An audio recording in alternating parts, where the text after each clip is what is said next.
नमस्कार, मैं आपके साथ प्रमोद राज। सुरंग में फंसे 41 मजदूरों की ऐसे ही निकाली जाएगी। एनडीआरएफ की टीम बाहर आने के बाद क्या होगा? उत्तरकाशी सुरंग में फंसे हुए 41 मजदूरों कभी भी बाहर आ सकते हैं। एनडीआरएफ की टीम मजदूरों तक पहुंचने वाली, उसके बाद अब एक एक करके मजदूरों को बाहर निकाला जाएगा। बाहर आने के बाद मजदूरों की सीधी अस्पताल में ले जाएगा। सुरंग के बाहर 41 एम्बुलेंस भी खड़ी है। उत्तरकाशी की सिलकारा सुरंग में 17 दिन से फंसे हुए 41 मजदूरों की किसी भी वक्त बाहर आ सकते हैं। सुरंग की खुदाई पूरी हो चुकी है। 800 मिलीमीटर की खुदाई पूरी होने के बाद अंदर पहुंचने के बाद कर रही है इंतजार। इस सुरंग में 12 नवंबर को 41 मजदूर फंस गए थे। इसके मजदूरों को निकालने के लिए दिनों तक तेज से ऑपरेशन चालू किया गया था। अमेरिका से बुलाए गए ऑर्गन मशीन भी, ड्रिल मशीन को भी निकाला गया था। आखिर 10 मीटर की खुदाई के बाद रेड ट्रेन मशीन फंस गए थे। मजदूरों से पहुंचाने के बाद संभव हुआ था।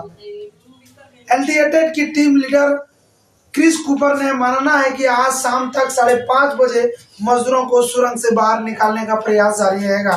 बताया गया कि मजदूर के पास पहुंचने के बाद अल्टीवर्ट ड्रिल मशीन रोका गया है। कैसे में बाहर आएंगे इस मजदूर का एक एक करके एनडीआरएफ की टीम रेस्क्यू पाइप के जरिए मजदूरों तक पहुंचाने वाली इस तरह का तकनीकल अपनाया जाएगा। पहिए के स्ट्रक्चर भी बनाया जाएगा। स्ट्रक्चर के जरिए लेटाकर रेस्क्यू ऑपरेशन के बाद मजदूरों को बाहर निकाले जाएंगे।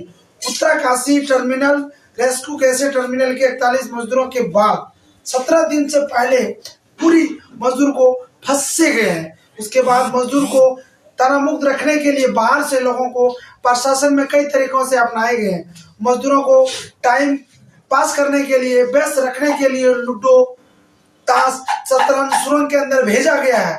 इस पाइप के जरिए भेजा गया अंदर।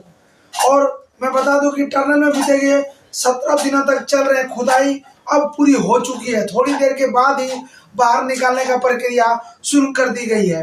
ऐसे में आइए जानते हैं कैसे यहाँ फंसे हुए 12 नवंबर को रोजाना 17 मजदूर यहाँ काम कर रहे थे। सुबह 5:30 बजे अचानक भूस्खलन होने लगा है। उसके दौरान मजदूर बाहर निकलने के अचानक निर्माणाधीन टनल को 60 मीटर हिस्सा में धंस गया और 41 मजदूर सुरंग में फंस गए थे।